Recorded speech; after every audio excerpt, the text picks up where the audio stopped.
Assalamualaikum warahmatullahi wabarakatuh. Jumpa lagi bersama saya di channel Bonsai Gembong, tentunya di channel Belajar Bonsai Bersama. Oke sedulur bonsai, mudah-mudahan kita semua selalu diberi kesehatan dan juga dilancarkan rezekinya. Pada kesempatan kali ini saya mau update untuk proses pengerjaan untuk jenis bahan bonsai beringin silver gabungan.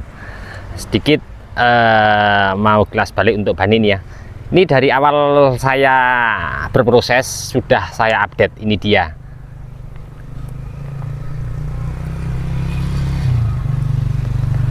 Oke, nanti teman-teman bisa simak videonya dari awal saya pengerjaan sampai saat ini. Saya lampirkan videonya untuk linknya di bawah deskripsi, nanti teman-teman bisa simak. Ini sebenarnya bahan sudah saya kerjakan kurang lebih sekitar 2 bulan yang lalu ya. Mulai nampak tumbuh subur lagi untuk beberapa mata tunas tumbuh di bawah ya. Ini saya mau melakukan pengerjaan ulang dan nanti mungkin ada beberapa juga untuk cabang-cabang yang nanti saya mau pakai untuk pecahan anak cabang, atau nanti kita lihat seperti apa bahannya. Yang jelas saya mau melakukan untuk pengurangan cabang-cabang baru ya, dimana di sini nanti akan menghambat proses untuk pengelosan beberapa cabang yang nanti ke depan saya mau pakai. Nah, seperti apa, simak videonya. Mudah-mudahan ini nanti sedikit memberi inspirasi, motivasi untuk teman-teman terus semangat berkarya dan berbudidaya, entah di bahan bonsai apapun ya.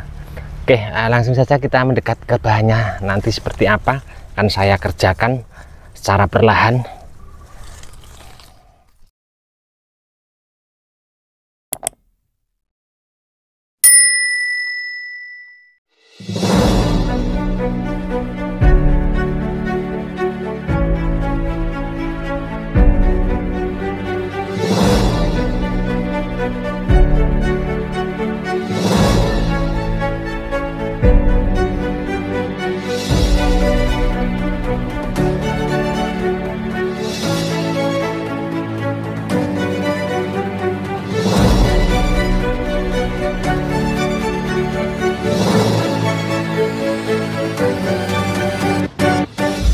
Lumayan ya, untuk bahan dasar ini sudah mulai rimbun, bahkan batang utamanya sudah nampak tidak terlihat.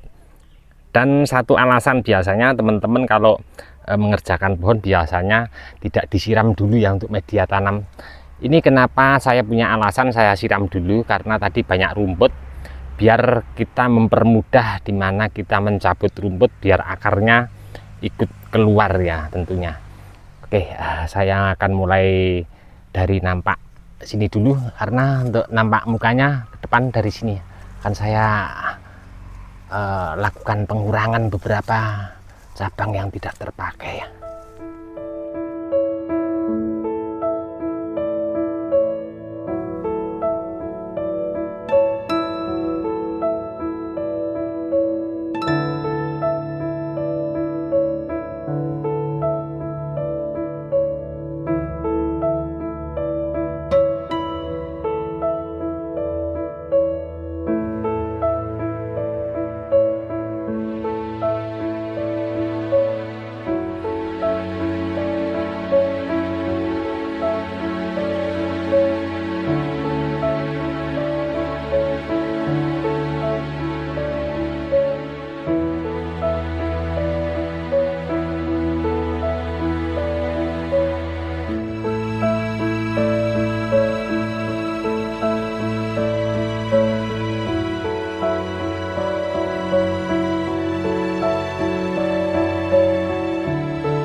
Di sini saya mencoba ya, untuk tahap awal saya pengerjaan banyak sekali ya tadi. Untuk mata tunas baru hampir tidak terlihat batang utamanya, saya kurangi banyak sekali. Terus ada beberapa yang saya sisakan untuk menambah cabang, mengisi pecahan anak cabang. Kemudian ada juga yang nampak di sebelah sana naik ke atas.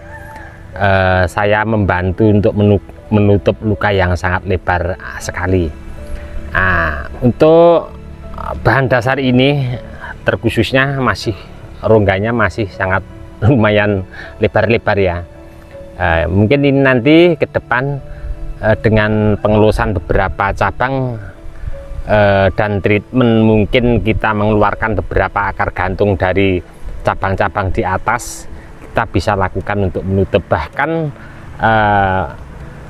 kemungkinan juga seperti ini ya, ini mungkin juga kita bisa potong ya, kita buang, tergantung nanti konsep bahan ini. Kita menunggu perkembangannya seperti apa. Seperti ini mungkin ini juga dimensinya agak sedikit maju ke depan, kita bisa potong. Nanti kita lihat dulu untuk perkembangannya seperti apa. Dan nampak di sebelah kanan ya, kita lihat.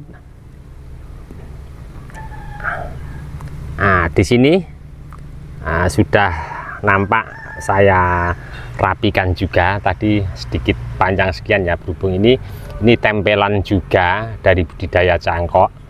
Saya paku ya, ternyata efektif untuk tempel itu. Kalau yang Vickers ya, saya amati, saya belajar dari yang saya praktek, lebih maksimal kalau dipaku ya. Jadi di sini sudah menempel, tapi belum saya potong. Untuk ini bisa juga dipakai, bisa juga kita potong ya ini. Nanti kalau mengisi akar di sini mungkin kita bisa kita cari akar gantung dari atas atau dari sebelah sini, kita bisa untuk menutup di sini. Tergantung nanti ini perkembangannya seperti apa yang di sini. Ini sudah saya rapikan. Ini memang sedikit agak naik ya, agak janggal, tapi nanti kalau sudah agak sedikit besar akan saya potong di sini, cari tumbuh titik tunas di sebelah sini. Tadi ada sedikit pergeseran untuk di cabang yang pertama di sebelah sana. Cabang di sini ya, karena di sini untuk nanti ke depan ini cabang pertama, ini cabang kedua. Ini tadi tempelnya pas pertama kali saya awal berproses ini agak sedikit terlalu naik, jadi sejajar sama di sini. Jadi ini tadi saya lepas, saya kasih luka di bawah, terus saya turunkan, saya paku juga. Ini saya kasih kawat agar bisa menarik ke atas begini ya, biar aman dulu. Terus di sini ada juga saya tambah, saya lukai juga untuk batang yang di sini cabang, saya tempel. Ini saya wiring juga, saya naikkan ke atas. Ini saya mengambil cabang ini dari terubusan yang di sini naik ke atas ya. Coba kita lihat, ada satu cabang lagi yang saya kasih tempel ya, memanfaatkan mata tunas baru. Di sebelah agak sedikit naik ke atas ya. Oke, di sebelah ini ya, nampak terlihat. Di sini ini saya memanfaatkan mata tunas baru dari bawah, saya tarik ke atas, saya kasih luka juga. Kemudian di sini memang sengaja beberapa mata tunas yang saya tempel baru tidak saya paku. Kenapa? Nanti kalau sudah sedikit besar akan saya paku ya, karena cabangnya masih muda terus kecil, riskan sekali kalau kita paku, pecah nanti malah akan mati ya. Ada satu lagi, saya membantu untuk menutup luka di atas sebelah sini ya, luka yang sangat lebar sekali di sini. Coba kita mendekat seperti apa. Di sini ya, ini lukanya sangat ekstrim sekali yang di atas. Kalau kita perhatikan di sini, saya memanfaatkan mata tunas baru juga. Jadi saya pahat V nyampe di atas, nyampe ke terusan mahkota. Ini saya paku juga, tapi tidak ke batang dari mata tunas karena ini masih kecil. Cuman saya tahan pakai paku. Nanti kalau sudah agak sedikit besar dan coklat tua, mungkin akan saya paku ya. Ini saya sekalian untuk terusan ke atas. Dan untuk terusan as mahkota pas banget. Tadi ada temen deket yang mengajak saya di mana kita berbudidaya bahan bonsai, Mas Nurdin. Beliau orang lama ya, sudah sekitar 14-15 tahun kalau beliau. Untuk terusan mahkota disuruh untuk kasih gerak dasar sedikit ke belakang ya. Nah, kita lihat di sini untuk yang di terusan mahkota. Nah, di sini ya. Tapi ini besar sekali.